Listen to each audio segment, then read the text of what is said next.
Rule two is all about embracing your true expenses. Non monthly expenses are real expenses. That's why we call them true expenses. They will happen, but they're easy to ignore because they're not as urgent or predictable as my rent or my grocery bill. That's why we call them true expenses, right?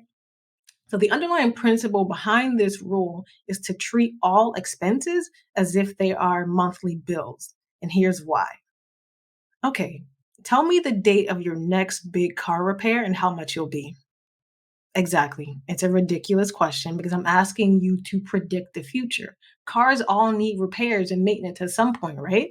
But they're unpredictable because we don't know when or how much. But there are a lot of unpredictable expenses like this in our life because we can't predict those expenses. We assume we can't do anything about them. So let's visualize this. Here are my monthly expenses. Blue at the bottom is rent, green is groceries, and so on.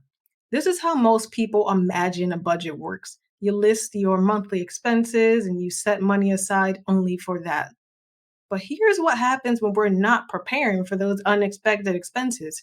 Here's a car repair in February. I didn't see that coming. Here's an emergency trip to the vet. And there's the holidays. That one always happens in December, yet it feels like it takes me by surprise every year. This is a frustrating way to live. It's a reactive position. We're just waiting for something bad to happen. So if we don't prepare for these expenses, which again are real and will happen, what will we do? How will we pay for them? Return to debt. Expenses like these are one of the main reasons folks end up in credit card debt. If you're not saving for non monthly expenses, that money will escape, money you can't really afford to spend. It'll be spent on things that probably aren't as important to you as having a working car or a healthy cat.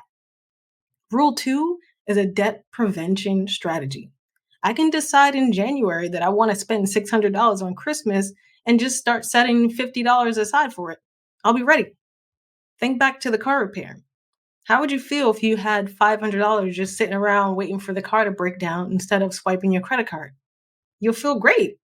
So instead of only thinking about our monthly expenses and living on this roller coaster ride, we're going to start setting money aside every single month for car repairs, vet bills, and the holidays. We even out the roller coaster a little bit. We've acknowledged that we might not have as much discretionary money as we think we do, and we're set ourselves up for a lot more peace and security.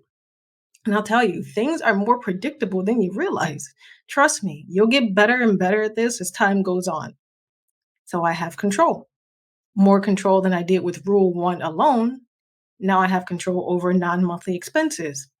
But do I have total control? Not yet. Head over to rule three to find out what to do when the inevitable happens.